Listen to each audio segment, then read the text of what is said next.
চাওক আজি মই আপোনালোকৰ মিডিয়াৰ মাজেদি মিডিয়াৰ যোগেদি মই সকলো বিটিআৰবাসীক জনাব খোজোঁ যে হাগ্ৰামা মহিলাৰী 15টা বছৰ ৰাজনীতি কৰি এই বিটিচিবাসীত যিমান এটা ভয় বিতংগৰ সৃষ্টি কৰিছিল আৰু বৰ্তমানলৈকে তেওঁ সেই ইস্যুটো বন্ধ কৰা নাই।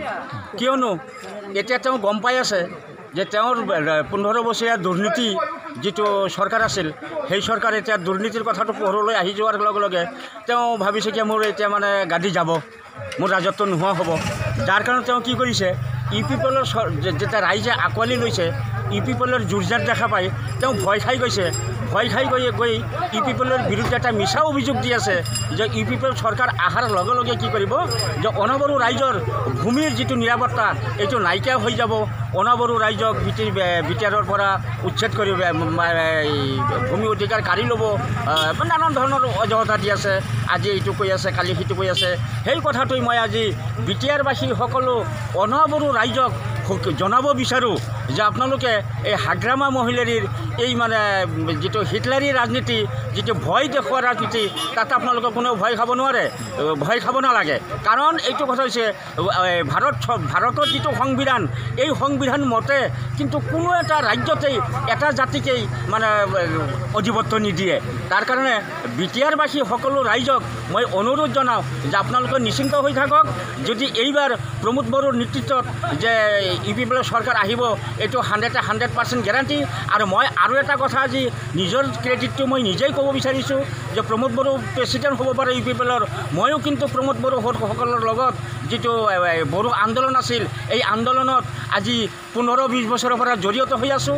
আৰু গতিকে ময়ো আৰু আজিৰ তাৰিখত ইউপিপিএল দলৰ ভাইচ প্ৰেচিডেণ্ট হৈ আছোঁ। মই ইউপিপিএল দলৰ ভাইচ প্ৰেচিডেণ্ট হিচাপে সকলো অনাবৰু ৰাইজক কথা দিব বিচাৰিছোঁ, যদি আমাৰ ইউপিপিএল চৰকাৰ আপোনালোকৰ আশীৰ্বাদত ইউপিপিএলৰ চৰকাৰ হৈ যায়, তেনে আমাৰ চৰকাৰ হোৱাৰ লগে লগে যিটো বিটিচি চুক্তিৰ মাজত হাগ্ৰামা মহিলাৰীৰ নেতৃত্বত যিটো বিটিচি চুক্তি হৈছিল, তাৰ আধাৰত এটা দফা আছিল যে 2003 চনৰ পৰা বসবাস কৰি থকা অনাবৰু ৰাইজক মাটিৰ অধিকাৰ, ভূমিৰ অধিকাৰ দিয়া হ'ব বা তেওঁলোকক নাগৰিকত্ব প্ৰদান কৰা হ'ব।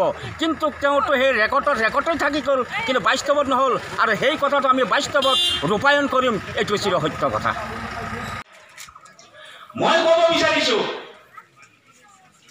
আজি আপোনালোকে মোৰ এটা কথাত আপোনালোকে উত্তৰ দিব, কিন্তু যিখিনি অনাবৰু ভাই আছে, আজি 10 বছৰ আগতে আমি ব্ৰিটিছৰ পৰা ওলাই যোৱাৰ কাৰণে অনাবৰু নামে যিটো দল সংগঠন জন্ম হৈছিল, তাক আমি চান্দা দিছোঁ, ভাঙন দিছোঁ, ডনেশ্যন দিছোঁ, কি কৰিছোঁ, ব্ৰিটিছৰ পৰা আমাৰ গাঁওবোৰ কৰ্তন কৰি নিয়াৰ কাৰণে, ব্ৰিটিছখন ভংগ কৰাৰ কাৰণে, ব্ৰিটিছৰ চৰকাৰখন বাতিল কৰাৰ কাৰণে আমি উঠি পৰি লাগিছিলোঁ, আমাৰ ভূমি অধিকাৰ পোৱাৰ কাৰণে লাগিছিলোঁ নাই। অপ্ৰিয় হ'লেও সঁচা কথা যে আমি অনাবৰু দলটোক এইকাৰণে সমৰ্থন কৰিছিলোঁ যে আমাৰ ভূমিৰ নিৰাপত্তা আমাক লাগে। আমি ব্ৰিটিছত থাকিব খোজা নাই, বড়োসকলৰ লগত আমি সমাজ কৰি একেলগতে থাকিব বিচৰা নাই। তাৰ কাৰণে আমি কি কৰিছিলোঁ, অনাবৰু দলক আমি সমৰ্থন কৰিছিলোঁ। কিন্তু মই ক'ব বিচাৰিছোঁ, হাগ্ৰামা মহিলাৰী ডাঙৰীয়াৰ নিজেই এনেকুৱা দুটালীয়া, যেনেকুৱা গাড়ী আগফালে যেনেকুৱা মানে 120 স্পীড যাব পাৰে, পিছফালে কমচে কম 100 স্পীডত যাব পাৰে, নহয় জানো? নহয় জানো? অবৰোধটো কোনে বনাইছে ভাই? হাগ্ৰামা মহিলাৰীৰ কাৰণে হৈছে। হাগ্ৰামা মহিলাই যদি দুৰ্নীতি নকৰে তেনেহ'লে অবৰো সংগঠনটো জন্ম নহয়। গতিকে অবৰো সংগঠন জন্ম হোৱাৰ কাৰণে দায়ী হৈছে ব্ৰিটিছৰ চৰকাৰ, আৰু সেই চৰকাৰ আছে হাগ্ৰামা মহিলাৰী ডাঙৰীয়া।